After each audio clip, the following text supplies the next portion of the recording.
right, you got your first record player and a cool set of headphones to listen to records on, and listening to records on headphones is also recommended sometimes. Maybe not Oh yeah. permanently, but it's a cool experience. What are the best sounding records? What records should I get? What are the best sounding records? But I wanted to qualify that even further. Not just what are the best sounding records, because we're not talking about like recording session quality. What are the best sounding records in your collection?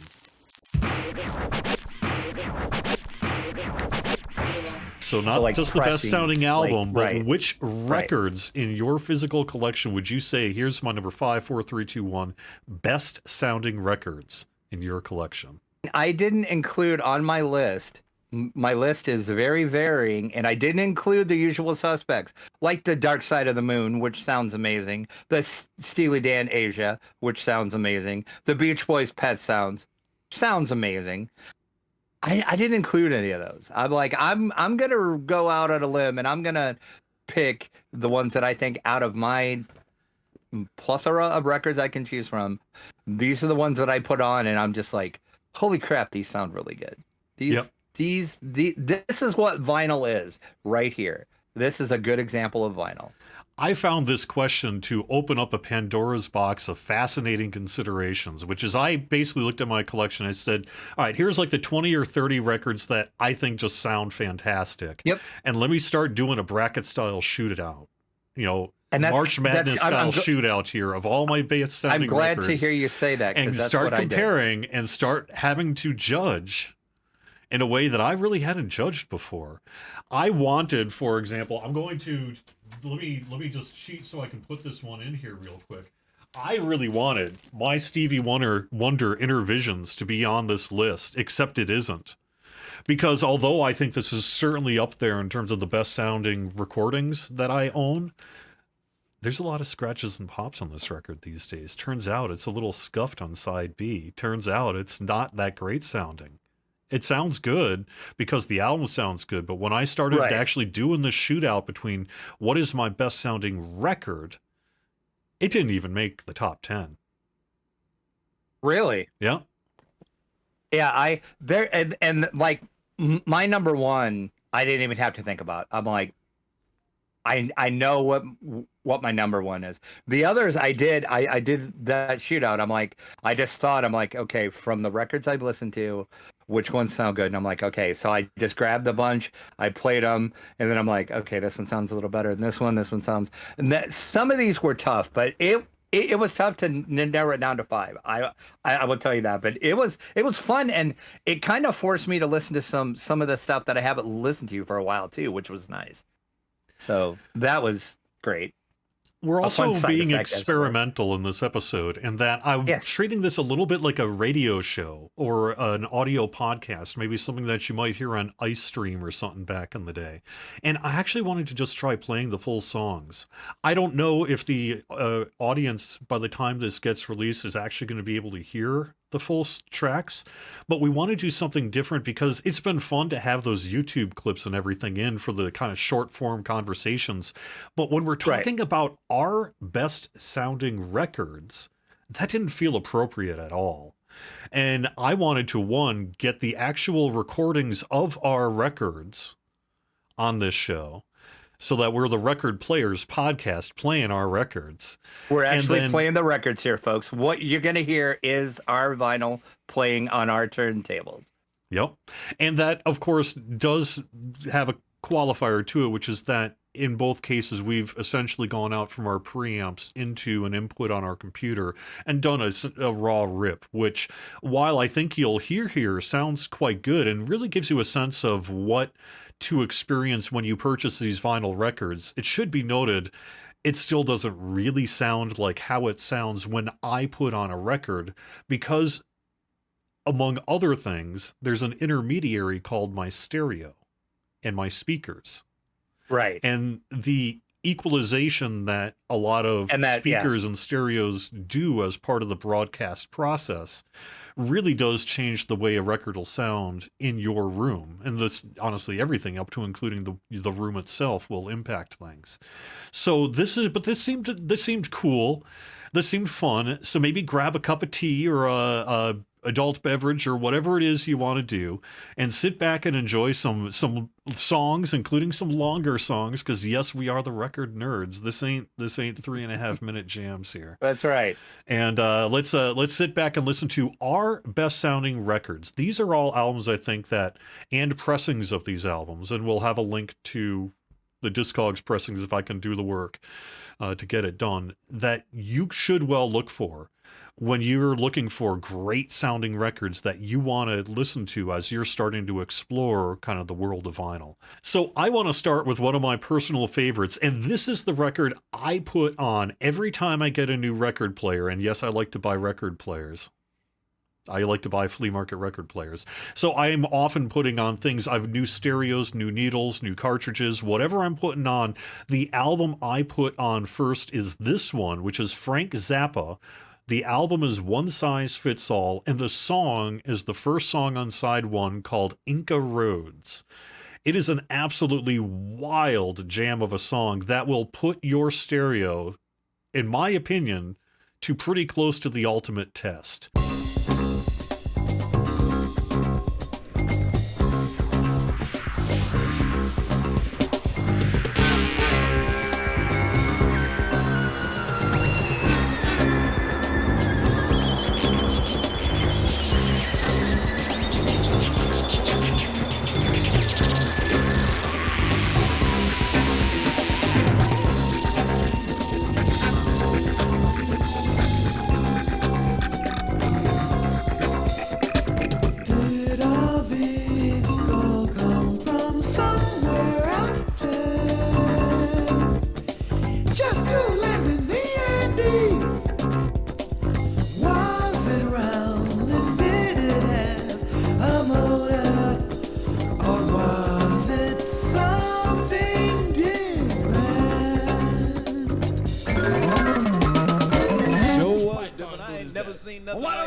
did a vehicle come from? Somewhere around there did a vehicle come.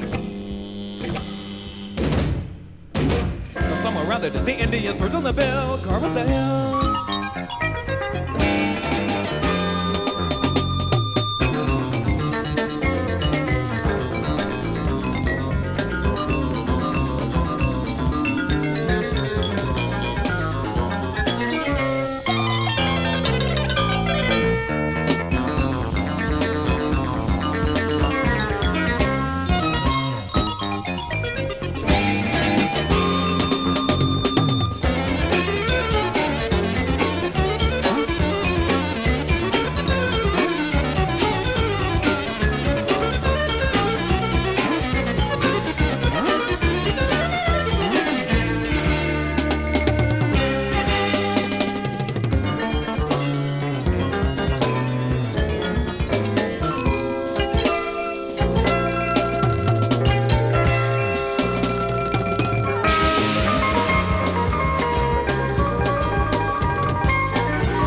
Chester's theme.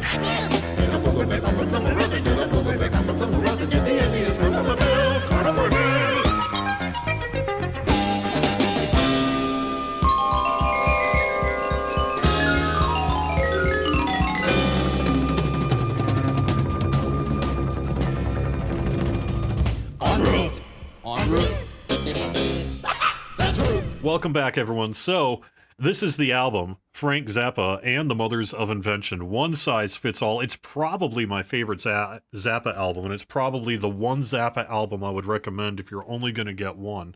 I happen to have, this is a kind of a mid-70s pressing by Bizarre, and actually this is a Warner Brothers pressing. I think it sounds great. I think the dynamic range on this is incredible, and as you just heard, the song may be a little chaos if you don't know Zappa or you're not a musician, but if you are a musician, Right. I bet you heard that and your jaw was on the floor, because they played that. That wasn't some kind of electronic trickery or anything. They had live instruments and were playing that, and there's multiple instances of proof in the form of live video of them doing that.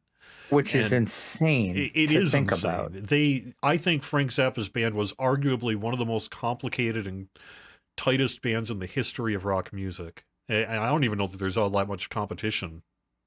Maybe someone like Rush, maybe things like You that. could say Rush, maybe. But even then, Rush would probably just be like, I can't play Frank Zappa stuff. Are you kidding me? You Right, know? yeah. This stuff Right. is nuts, and it's fantastic, but I would throw Steve Vai in that mix too.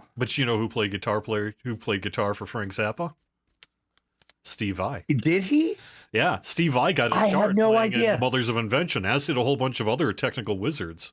Adrian Okay, I Belew had and no others. idea. So, yeah. There's a ton, and it's but anyway, this album is fantastic. I hope you enjoyed that. I love it, but like I said, this is the one I put on.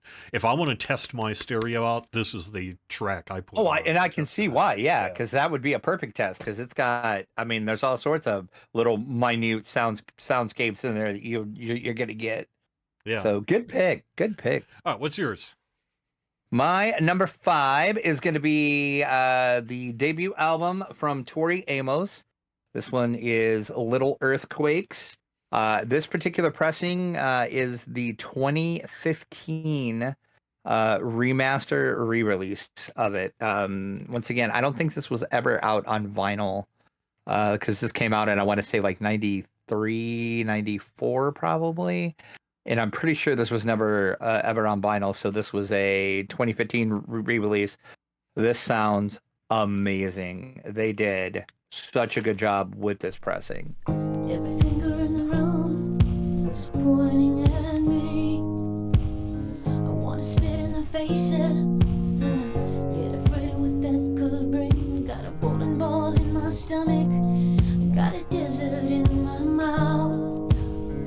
Figures that my courage would choose to sell out now. I've been looking for a savior in these dirty streets, looking for a savior beneath these dirty sheets. I've been raising up my hands, drop another nail in, just what God needs, one more victim. Why do we crucify ourselves every day? I crucify myself, and nothing I do is good enough for you. I crucify myself every day. I crucify myself. My heart is sick of being, my heart is sick of being in chains.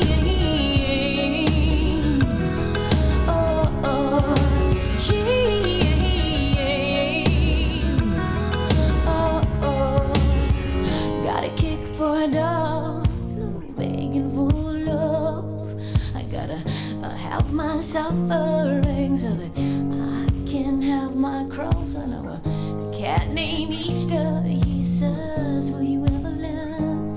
You're just an empty cage, girl, if you kill the bird. I've been looking for a savior in these dirty streets, looking for a savior beneath these dirty sheets. I've been raising up my hands, drop another nail in, got enough guilt to stop my whole religion.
Oh, that's fantastic.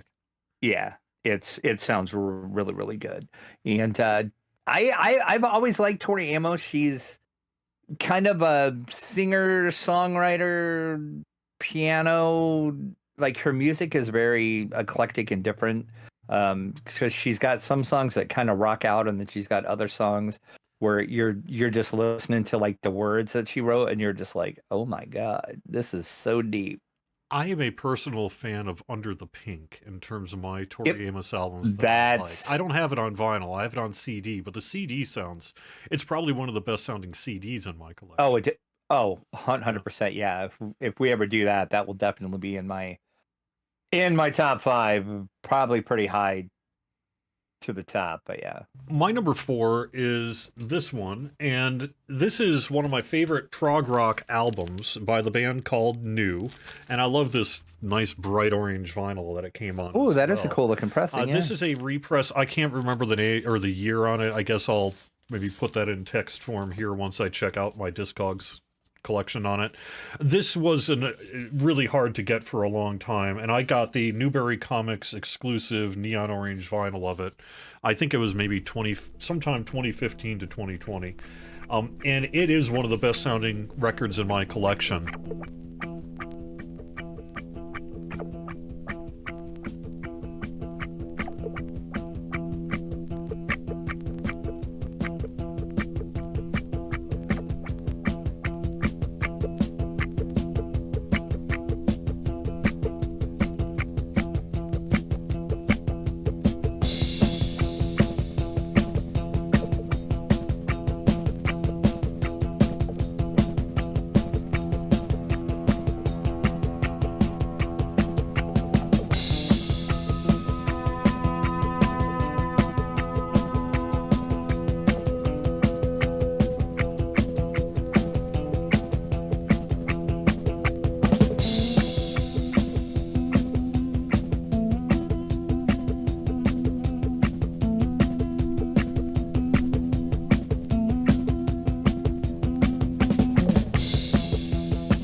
I think, however, that it's also a good example of how good a digital album can sound on vinyl. The original I believe it was 74 or 74 release of this album was obviously on analog. But this sounds too clean to possibly be analog. So it sounds to me like it's probably some kind of digital remaster or whatever of the album. And it sounds fantastic. But when I hear it, I'm also just like, the analog can't sound this. It doesn't sound analog. But it also does because it's through a record player. And it just kind of messes with my head. But it also has these kind of, the sort of slinky guitar stuff that's happening through, which there are some albums and songs I have that almost take on a physical property when they're coming from your stereo. It's very rare, and maybe people who know what I'm talking about would be like, oh yeah, I totally know what you mean, and everyone else is going to be like, what? But there's like kind of guitar parts which just that almost sound like they're kind of like oozing out of your stereo, or oh yeah, no, in a way that is just wild. So I know exactly what you're talking about, and I'm one of those people that are not opposed to the digital like pressings getting done on vinyl like that, because well, let's be honest, anything in the past probably 10 years that's recorded straight on digital. They're not recording on tape anymore. So like the brand new Taylor Swift release, that was all recorded digitally, people. None of that was analog. So I'm not one of those that's opposed to that. I only buy analog releases. No. We talked earlier about the world of 5.1 audio and everything, but that part also kind of gets me, because Taylor Swift, for example, was almost certainly recorded on a high-end 24-bit DAC, maybe even 36-bit DAC. Right. And really high quality, much higher than what you get when you buy even the vinyl record. There's Super Audio CD that they could just release. But they don't really. You don't really get that stuff. Yeah, and I don't understand that. Yeah. And why not if they're recording it digitally like that? Yeah, I don't know. I guess there's no market for it. But that's what I'm saying. Maybe not. Maybe we should. Or a small niche market. Yeah. Maybe. Could be. So my number 4 is going to be Concrete Blonde, and the album is called Bloodletting. This is on the IRS label, which you don't see a lot, actually. This is one of those bands that probably not many people are going to know of or even ever heard of before. They were early 90s. This was like the album where they hit it big. They had a song called Joey. That was their big hit off of this one. This pressing was 2017. Just sounds amazing. I don't know like what they did to this pressing, but it just like that vinyl, you put that vinyl on and you just like sit back and just get sucked into it.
Oh, you were a vampire and now I am the nothing at all.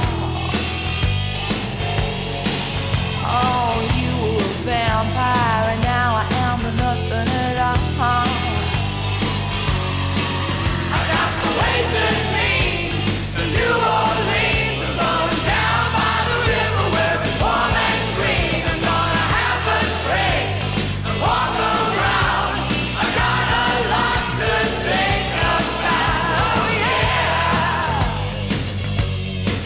Oh yeah. Oh yeah.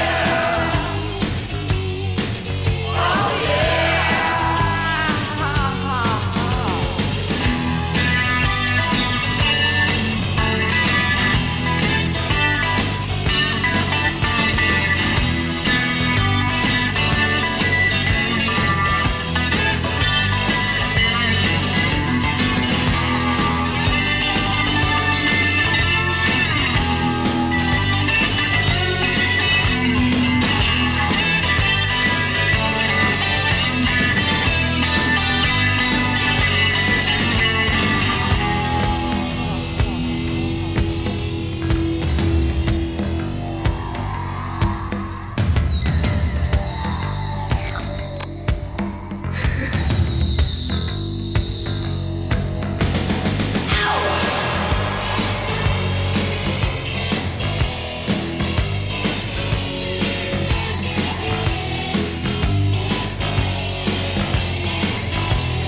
We used to dance in the garden in the middle of the night.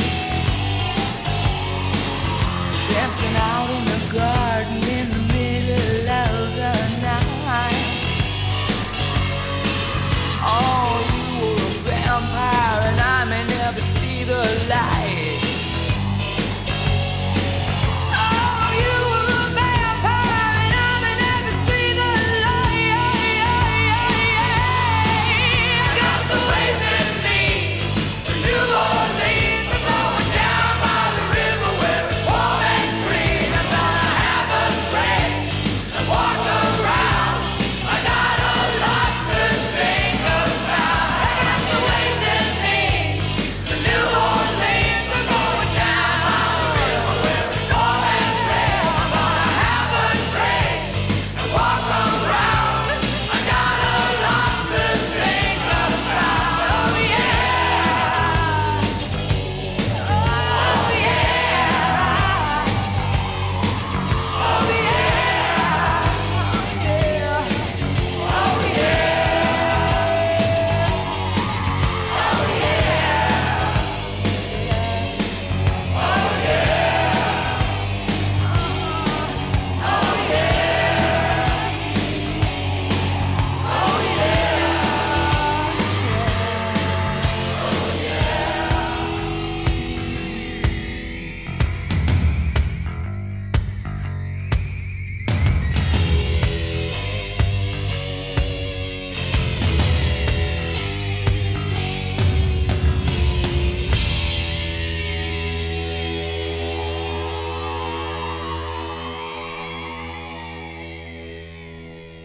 I have that on CD and really enjoy the sound of the album on CD as well. Yep. And that's a it long sounds album, super good too. so it's cool It that is. it's a vinyl. They're able to make it work. I assume it's like a double vinyl or a single vinyl.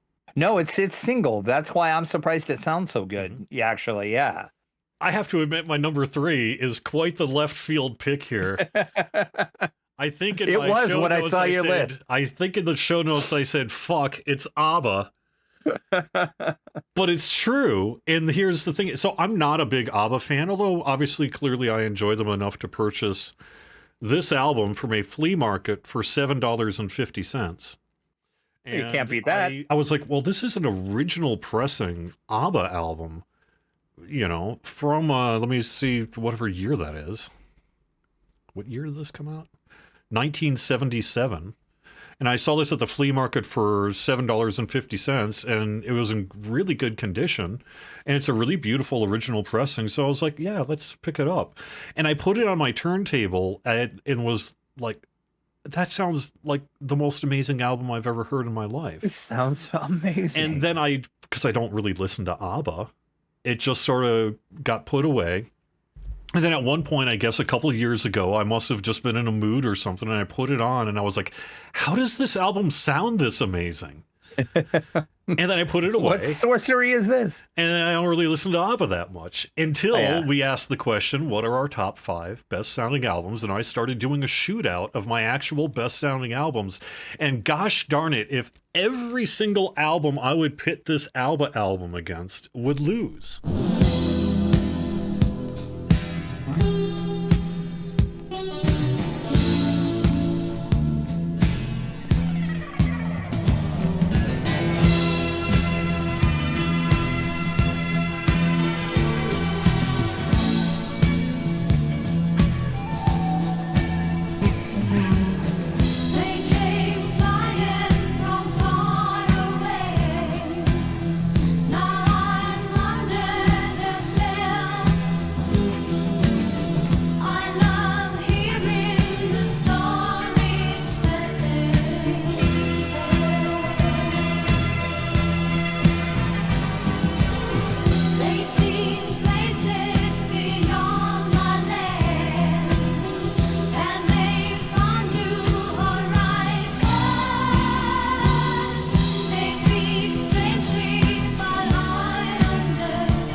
The internet's going to validate me on this. I'm going to... Did you see the link there? Did you put the link? I put the link, right? Yes. Yep. Yeah, go follow that link real quick, because I'm going to put that up on the screen.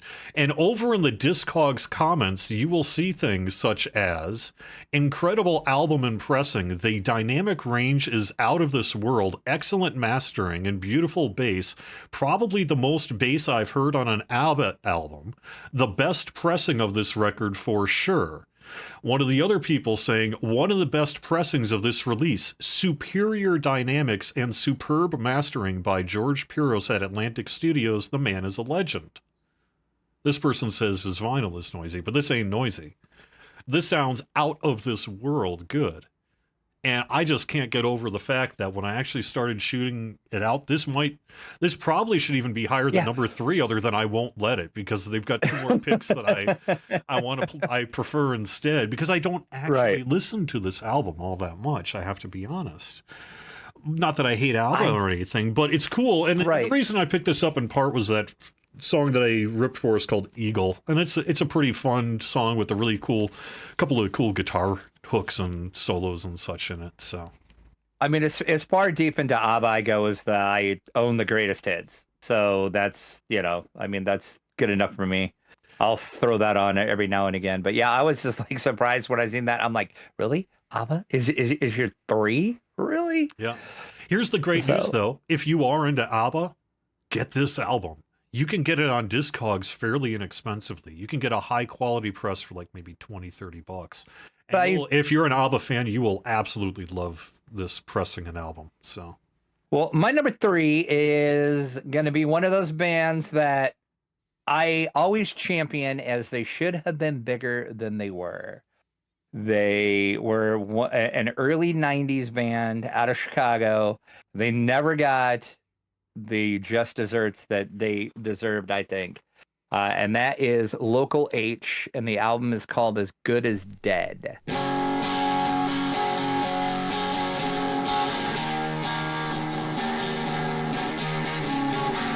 Orders on the ice, rejected sacrifice, cauterized at best, failing your litmus test. I know it's dumb to say, but turnabout's fair play.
Local H, Good as Dead.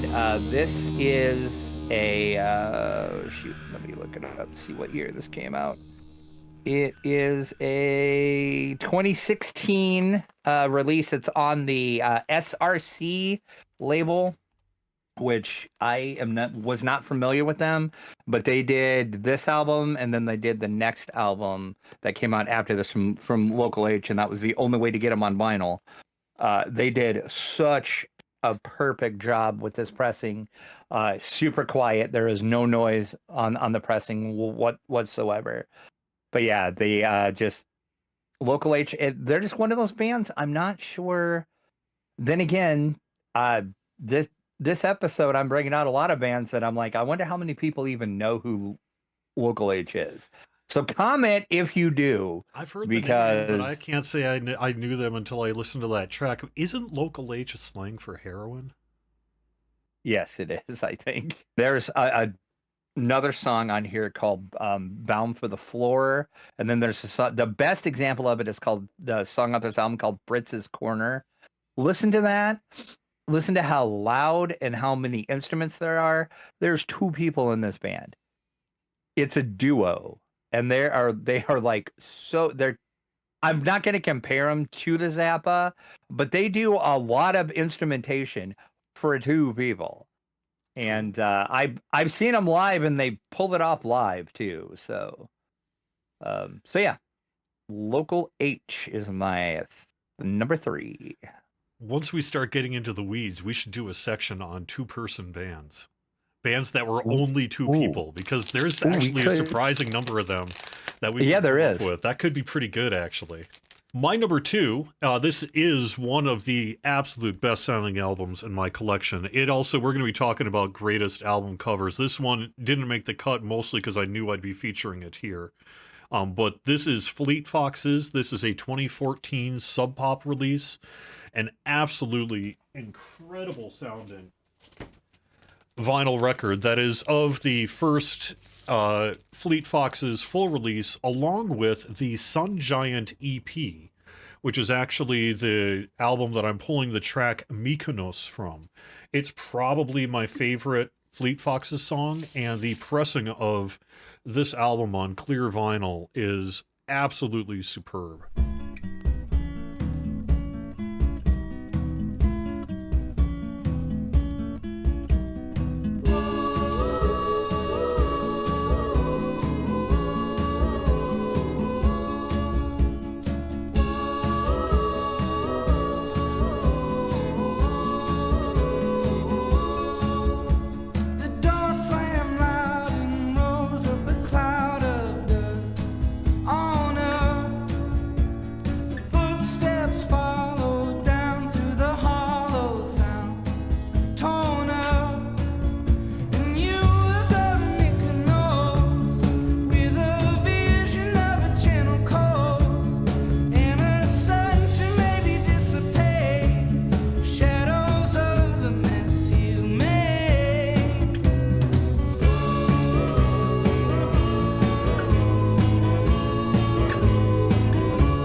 Brother, you don't need to turn me away.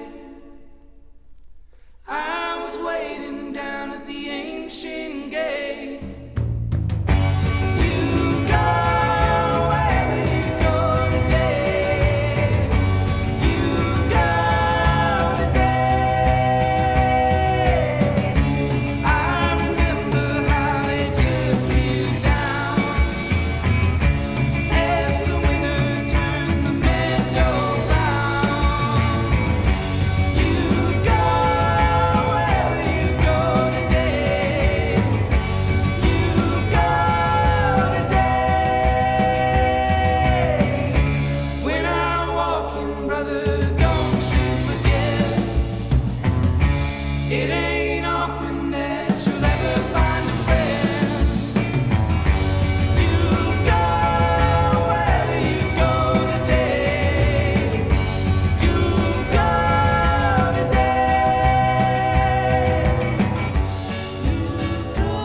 Which I am surprised to hear you say that, because in my opinion and in the clear pressings that I have, they always sound noisy and horrible. So I'm glad to see an actual clear pressing that does sound good. When you hear the direct rip of this, there is a little bit of kind of background noise, but ultimately the dynamics and the quality, just the analog nature and just overall sound beats out the little bit of kind of crackle and pop that is there. But also some of that's there, frankly, because I listen to that track a lot. Because I love that track, and I love that album, and this is easily my second favorite. So my number 2 is going to be a fairly new press. This is the 2024 release. It's the 30th anniversary of Type O Negative Bloody Kisses.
this album has been pressed so many times, but and there's a caveat to this too.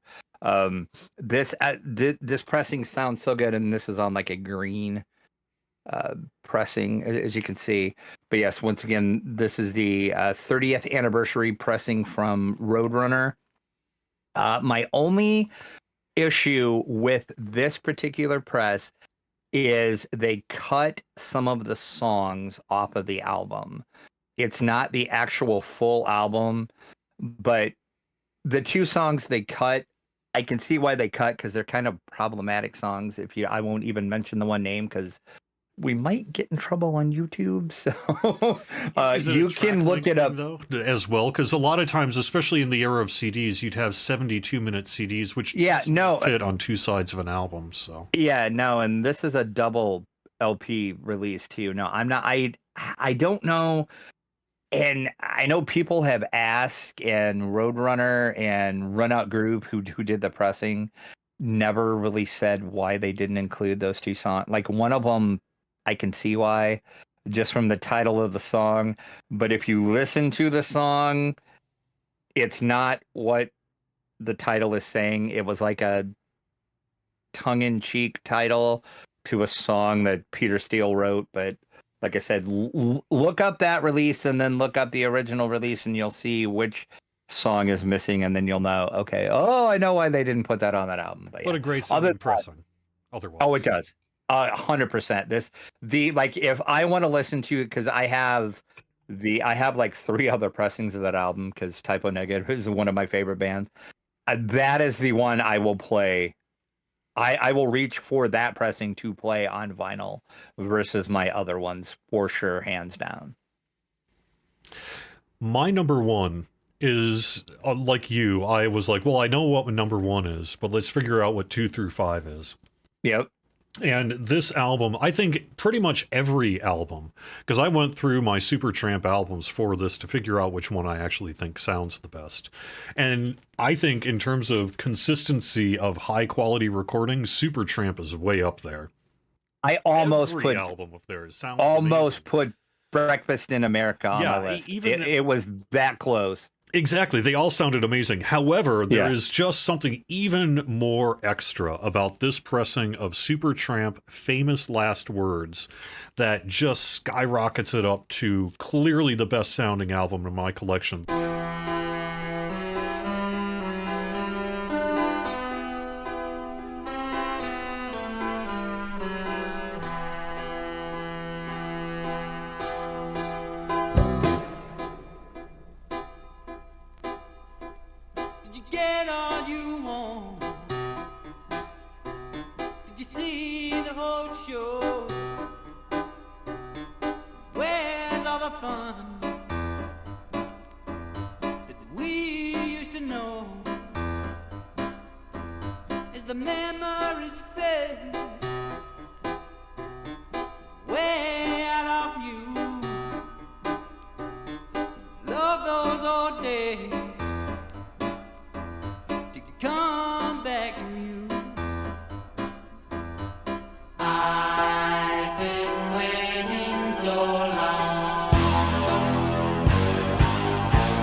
must be set in my old ways. If this world is unimpressive, it's been that way for quite a while.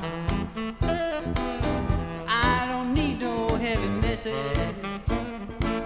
Just turn me on and make me smile. Yeah, I've been waiting such a long time just for something to ring true. Now I would rather taste the old wine, mess around with something new. The blind let's go roll. The blind let's go roll. The blind let's go roll. The blind let's go roll. The blind let's go roll. The blind let's go roll.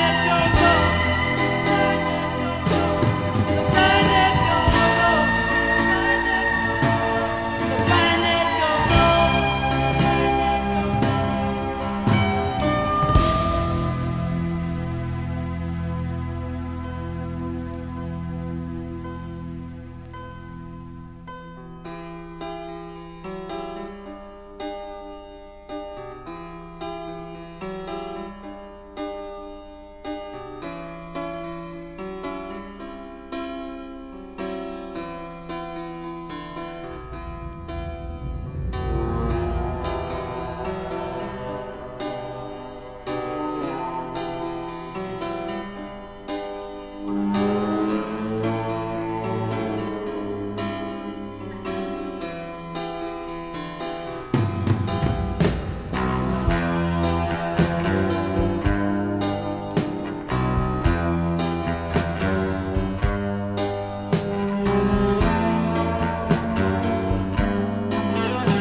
There's such stuff happening with like the space between instruments and the clarity of the recording and the natural analog nature of the sound, although I think this was also probably recorded digital in the early 80s and then kind of half one of those half digital half analog eras, except it sounds so gosh darn good. And this album is fantastic. I don't know, Supertramp sold more than 60 million albums in their career, but I don't know in 2024 how many people below a certain age even know who they are. But they're the only reason amazing.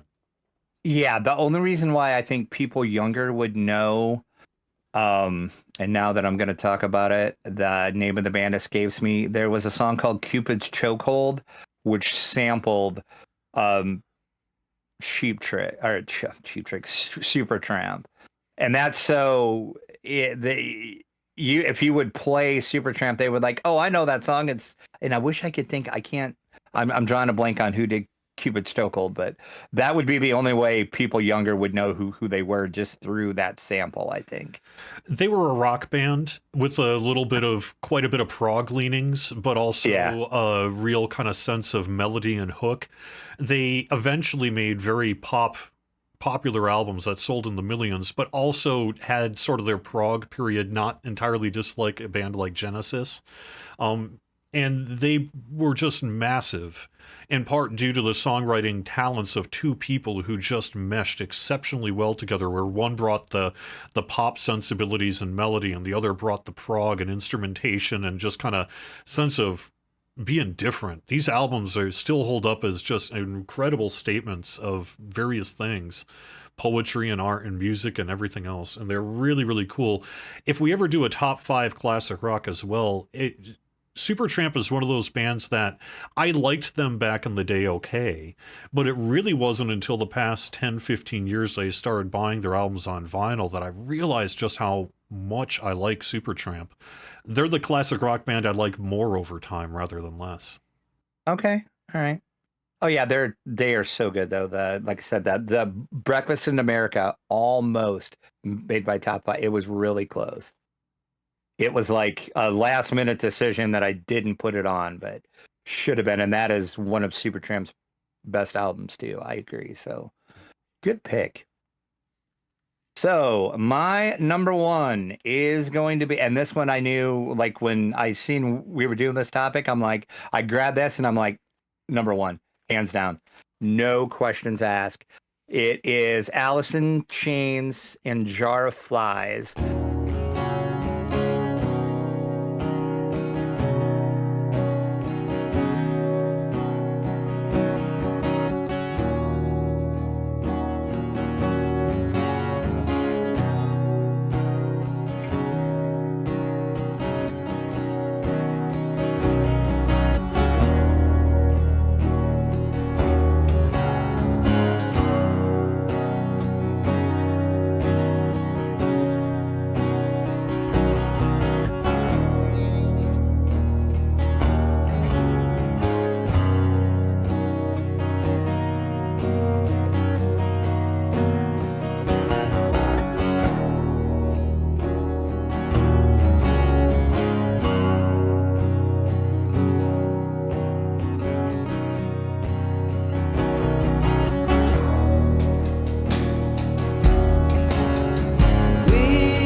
This is not the recent reissue of this, though. This was the first reissue that came out from Music on Vinyl. This came out in 2010. It's Jar of Flies, and then it also has the Sap EP as well. The newer reissue sounds good, but this one just sounds absolutely amazing. So if you can find this one's kind of hard to find, and it's kind of expensive now. This is the one to get if you want to hear Jar of Flies, how it should be heard, how it's so crisp, it's so clear. I just can't say enough about this pressing. So it's the 2016 Music on Vinyl with Sap is the one that you need to try to find. And like I said, it's getting harder and harder to find because, well, the Music on Vinyl stuff is usually hard to find anyway. But this one really is, because everybody's trying to grab this because this is the one to hear and listen to. So I know what Jar of Flies is. What is Sap? These are two EPs. That's what these are. Yeah. Yep. Okay. Yep. Sap was an earlier EP that Alice in Chains did, and that was the first time that it was ever on vinyl. And that's why this was so special too, is because everybody was trying to get Sap. You could find the CD and the cassette fairly easy, but everybody wanted it on vinyl, and it was never on vinyl. And then when Music on Vinyl did this Jar of Flies, they just and if I remember right, they didn't even announce it at first. It was like right before it was getting ready to come out, they're like, "Oh yeah, by the way, we're gonna include Sap too," and everybody's like, "Oh my god, you're kidding me!" So yeah. Man, speaking of you're kidding me, you're talking about buying this album. You better be ready to spend some money. Holy crap. It looks like the cheapest I'm seeing is about $90. Yeah, that's it quickly goes into like right. the 150, 160 range. So. It's going to be hard to find. I luckily pre-ordered it when it was announced. So I got lucky to get it. Yeah, it's that I know is on a lot of people's want list that you're going to pay some money for it if you can find it, but it's well worth it. It is so quiet and sounds so good. So yeah. So there you go. Alice in Chains, number 1. Well, I hope you enjoyed the full track version of this as a podcast. This is a couple hours long. I kind of wanted to treat it like a radio show. I know I worked in radio, you worked in radio, and we are, like we say, the Record Players Podcast. So I wanted to live up to that name. And, exactly. and especially when we're talking about our best sounding records, there will also come times in the future where I can't pull something from YouTube. And so I wanted to have the opportunity. I realized I was really spurred in part due to the Exorcist complaints I had, where I was like, I should actually have played the record itself. So right. Yeah, you could actually hear it. And that kind of spurred me to do this. But then when I was thinking about it, I was like, well, let's pull clips from our actual records, perhaps even in the future, if it's worth the time and effort to do, if it actually does sound quite a bit better than the kind of double compressed version we get from grabbing it from YouTube and then reprocessing it as a video and everything. You lose a lot of the sound quality on those clips. Yeah, let us know what you think, in the comments for sure. Let us know if you like this. You want us to, kind of do this more, figure out how to tweak it a little bit. If you have any suggestions, let us know. It was fun though. It was.